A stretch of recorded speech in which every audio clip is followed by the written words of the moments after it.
Alors bonjour, donc aujourd'hui comme prévu nous allons essayer de faire des gris. Je vais vous montrer trois façons de faire du gris et toutes les manières qu'on a un peu de les faire comme ça évoluer et un peu de les rendre on va dire plus pétillants pour l'œil. Donc je vais vous montrer ça, c'est parti. J'installe. Alors tout d'abord notre première façon de faire du gris c'est effectivement du noir et du blanc.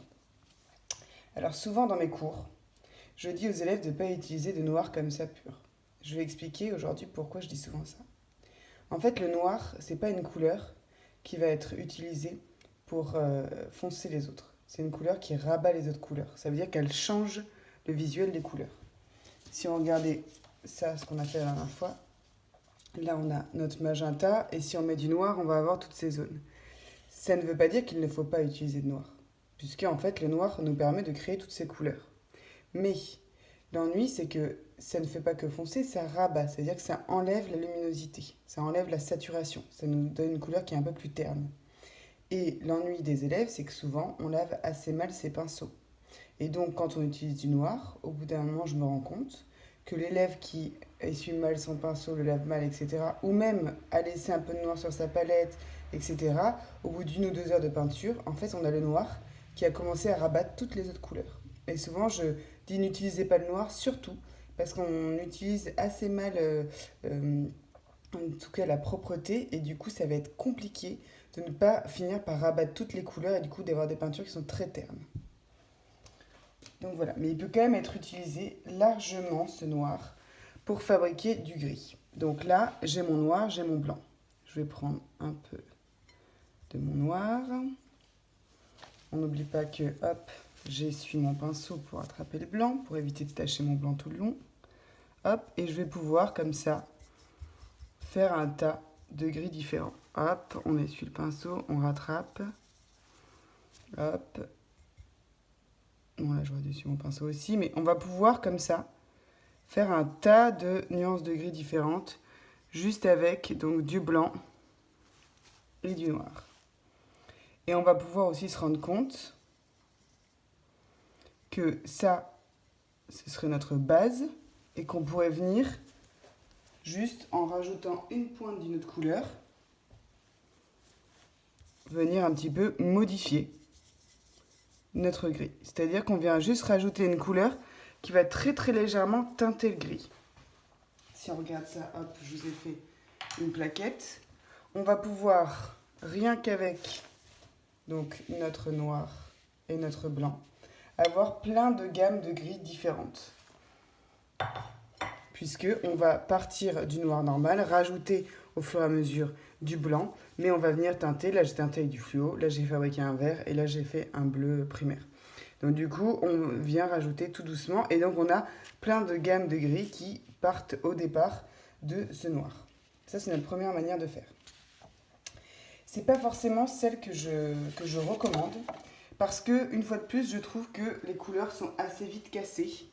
Et c'est pas évident d'avoir une multiplicité de gris intéressants qui travaillent avec les autres couleurs, puisque nos peintures vont être composées de gris, mais souvent aussi d'autres couleurs. Et ça va être difficile de les faire jouer, puisque ça casse un peu ce que l'œil regarde. Deuxième possibilité, avec nos couleurs primaires. Donc on prend nos couleurs primaires, et on va les mélanger les trois. Alors on rattrape son chiffon. Hop. Et on va mélanger nos trois couleurs primaires pour essayer d'arriver à la plus foncée qu'on pourrait avoir. Pour ça, on met nos trois couleurs primaires. Et là, on la regarde, on se dit, ah tiens, elle est un petit peu verte, c'est-à-dire qu'elle est un petit peu bleue et jaune. Donc, on rajoute du magenta. Et on va essayer comme ça. Si elle est trop violette, on rajoute un peu de jaune. Et on va essayer de réussir à avoir une couleur très très très très foncée qui ne va pas forcément partir sur les autres, et ça va être une sorte de gris foncé de départ. Donc, hop. Donc là, on a une sorte de foncé, hop, qui a un gris assez foncé. Et si je viens après, je peux rajouter plein de nuances, et du coup, créer plein de gris différents. Je peux, une fois de plus, essayer de faire partir vers le jaune, et du coup réussir à faire des couleurs comme ça, un peu plus vers le jaune, des gris un peu plus jaunes. Ou alors je vais rajouter effectivement un peu de magenta, essayer d'avoir une couleur bien foncée et venir comme ça faire des gris. Alors il faut réussir à bien, voilà, à bien quand même laisser toutes les couleurs primaires pour qu'on ait bien cette notion que c'est toujours du gris et pas une autre couleur. Et voilà, là vous avez vu, rien qu'avec ces couleurs, j'ai réussi à faire plein de gammes de gris. Juste en mélangeant les trois primaires, donc je les mélange ensemble, je fais une couleur assez foncée, et ensuite je vais comme ça essayer de multiplier les essais pour faire des palettes de gris différents. C'est hyper intéressant ce qui vient de se passer. Parce qu'au début, quand j'ai commencé, tout le monde a été très persuadé que ça c'était du gris. Et en fait, au fur et à mesure, j'en ai fait d'autres, et ben d'un coup, on se dit, mais ça, ce serait pas plus du bleu, et ça ressemblerait pas plus à du violet. Et en fait, il faut bien comprendre que nos couleurs, elles existent à côté de celles des autres. C'est-à-dire que cette couleur existe parce qu'à côté, il y a ça.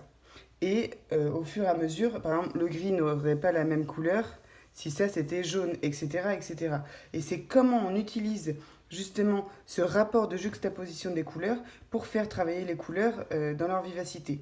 Mais les gris qui sont fabriqués là seront de toute façon plus à même de travailler avec des couleurs. Si je viens mettre à côté par exemple d'ici, hop, mon magenta, ou ici mon magenta, vous voyez, ça donne pas du tout le même effet ni à la couleur du magenta, ni à mes gris. Et en fait, il va falloir comprendre comment est-ce qu'on peut faire travailler nos couleurs. Et une fois de plus, je vais justement réutiliser ça pour expliquer. Ce qui est intéressant dans l'utilisation comme ça d'une couleur qu'on ajoute dans le gris, c'est justement une fois de plus pour faire apparaître les couleurs. C'est-à-dire que si par exemple je suis sur un magenta, à un endroit, un rouge ou une couleur comme ça assez vive dans les rouges, je vais pouvoir peut-être teinter un peu mon gris avec du vert. Parce que comme ça, discrètement le gris va faire réapparaître en fait et va rehausser mon magenta ou mon rouge. Et ça en fait, il faut comprendre que l'ajout d'une petite pointe peut vraiment servir à rendre beaucoup plus nette une couleur. Pareil, on aurait pu tout simplement, près de cette couleur, mettre voilà, des gammes de gris qui seraient teintées aussi, de ce magenta, et du coup on aurait quelque chose qui serait aussi harmonieux.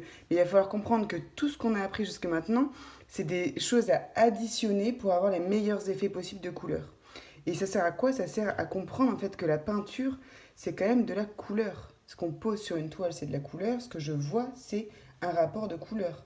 Du coup, il va falloir mettre en place les choses pour qu'on ait les résultats qu'on souhaite et qui permettent de développer ce qu'on a envie peut-être d'exprimer, je ne sais pas. Donc ça, c'est pour nos couleurs primaires. Et hop, je vous ai fait pareil. Voilà. Donc là, une fois de plus, je remonte. On part comme ça d'un espèce de gris qu'on a fabriqué et on va pouvoir avoir toutes ces gammes. Et ces gammes comme ça, elles vont pas forcément tout ensemble avoir la grise, mais si on les décale, il faudrait vraiment réussir, hop, si vraiment je les regarde séparément, elles ont toujours la grise.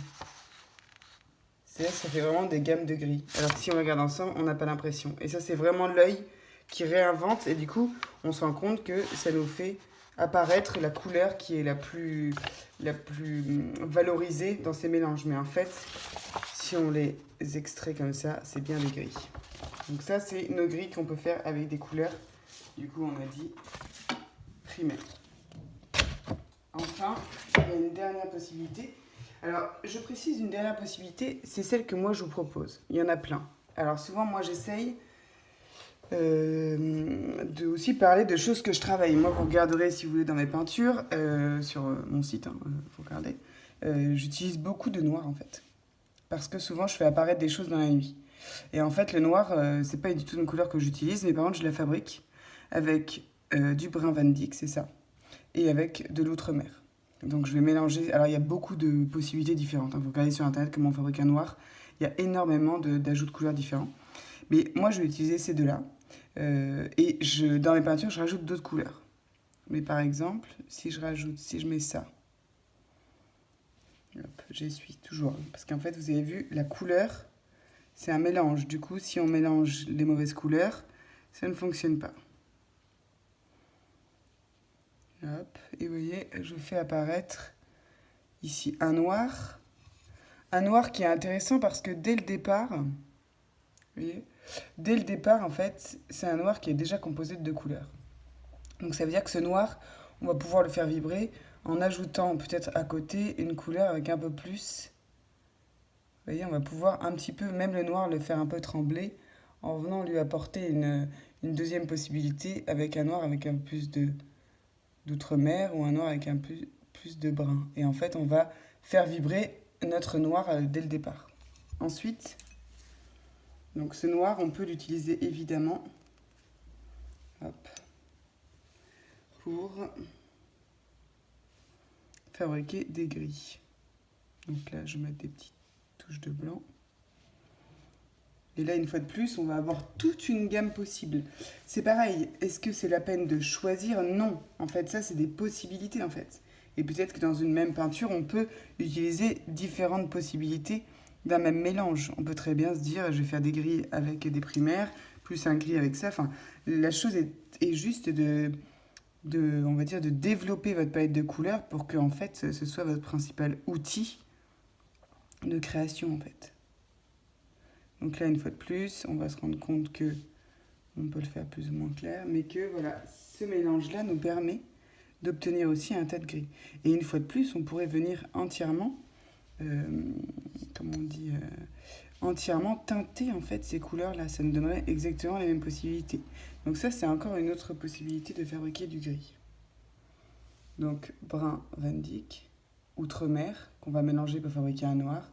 Et ensuite, on va venir comme ça créer différentes possibilités avec notre gris, en ajoutant évidemment du blanc. Ensuite, ça va donner tout à fait ça.